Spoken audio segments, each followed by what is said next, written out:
ఈ క్రమంలో మీరు వచ్చినట్టు థియేటర్ ఆర్ట్స్లో చేసినట్టు థియేటర్ ఆర్ట్స్లో కూడా ఎక్స్పర్ట్ అయ్యారు. అవును. దాంట్లో నంది అవార్డు కూడా వచ్చింది మీకు దానికి అవును. సంబంధించిన. అలాగే బిస్మిల్లా ఖాన్ అవార్డు కూడా మీకు వచ్చింది. వచ్చేసింది. అంటే అవును. ఫస్ట్ టైం తీసుకున్నారని చెప్పేసి అవును. బిస్మిల్లా అవును. ఖాన్ అవార్డు. అది అబ్దుల్ కలాం గారు ఇంట్రడ్యూస్ చేసినటువంటి అవార్డు 2007లో హ్మ్. యంగ్స్టర్స్ కూడా అప్పుడు ఎంకరేజ్ చేయాలనే ఉద్దేశం మీద వారు ఇంట్రడ్యూస్ చేశారు. మూకాభినయ రంగంలో నా పేరు నుంచి స్టార్ట్ అయింది. దట్ ఈస్ అది నా అదృష్టం.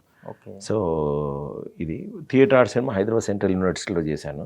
బట్ అంతకుముందే నాటకాలు చేసేవాడిని. అవును. నాటకాలు ఎందుకంటే చాట్ల శ్రీరాములు గారు, దీక్షిత్ గారు, మోహన్ గారు, చాలామంది పెద్దలు ఇక్కడ హైదరాబాద్కి వచ్చినప్పుడు వాళ్ళు నా మైండ్ షో చూసిన తర్వాత ఒక క్యారెక్టరు రోబో సినిమా ఉంది. అవును.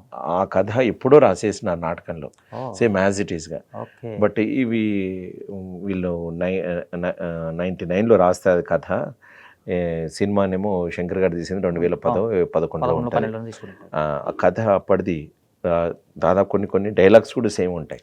కానీ వాళ్ళు ఎవరు ఈ నాటకం చూడలేదు, అలాంటిది కూడా కాదు.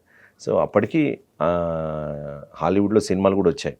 సో శ్రీశైలమూర్తి రైటర్ రాశాడు. సో మైండ్ ఓరియంటెడ్ ఎక్కువగా ఉంటుంది మూమెంట్స్ అని. ఓకే. సో నా షో చూసిన తర్వాత మోహన్ సేనాపతి గారు వాళ్ళు పిలిపించేసి నాతో మొట్టమొదటిగా నాటకం అరంగేట్రం చేశారు. సో దట్ ఈజ్ తెలుగు నాటక రంగంలో అతి చిన్న వయసులో అరంగేట్రంతో ఉత్తమ నంది అవార్డు అంటే ఉత్తమ నాయకుడు, కథానాయకుడు అందుకున్నవాడిగా నేను ఆనాడు ఉన్నాను. అంతకుముందు పిఎల్ నారాయణ గారు ఉండేనట. ఓకే. పిఎల్ నారాయణ గారు ఉండే తెలుగు నాటక రంగంలో అది.